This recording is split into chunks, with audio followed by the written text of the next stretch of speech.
یہ کہانی ہے دو مختلف ممالک کے بادشاہوں کی۔ ایک بادشاہ کا ملک بہت خوشحال تھا، رزق کی فراوانی تھی، وہاں کے لوگ بھی صحت مند تھے اور ان کی اوسط عمر بھی زیادہ تھی، جبکہ دوسرے ملک کے بادشاہ کے حالات اس کے برعکس تھے۔ معاشی بدحالی کے ساتھ ساتھ لوگوں کی اوسط عمریں بھی کم تھیں۔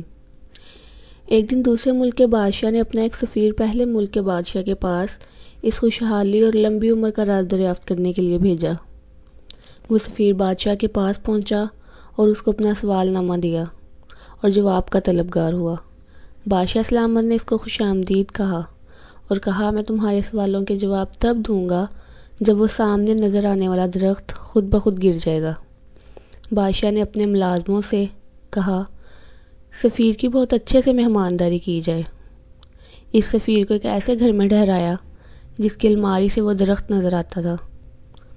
اب سفیر سارا دن انتظار کرتا کہ کب یہ درخت گرے اور اس کو اس کے سوالوں کے جواب ملیں اور وہ اپنے ملک واپس جا سکے۔ وہ بار بار درخت کی طرف دیکھتا اور خواہش کرتا کہ یہ درخت جلدی گر جائے۔ اس طرح کافی دن گزر گئے۔ پھر ایک دن اچانک باہر سے درخت کے ٹوٹنے کی آواز آئی۔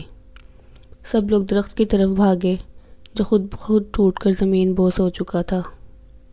سفیر بھی خوشی کی حالت میں وہاں پہنچا اور بادشاہ سلامت سے کہا، درخت گر پڑا ہے، برائے مہربانی اب مجھے میرے سوالوں کے جواب دیں تاکہ میں واپس لوٹ سکوں۔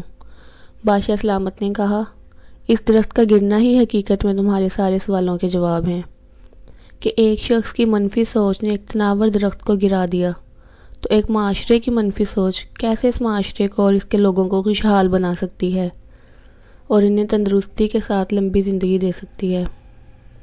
کہانی تو یہاں ختم ہو گئی، مگر یہ ہمارے لیے ایک لمحہ فکریہ چھوڑ گئی ہے کہ کیا ہمارے معاشرتی مسائل کی وجہ ایک دوسرے کے بارے میں یہ منفی سوچ ہے جو اجتماعی طور پر ہمارے معاشرے کو زوال پذیر کر رہی ہے۔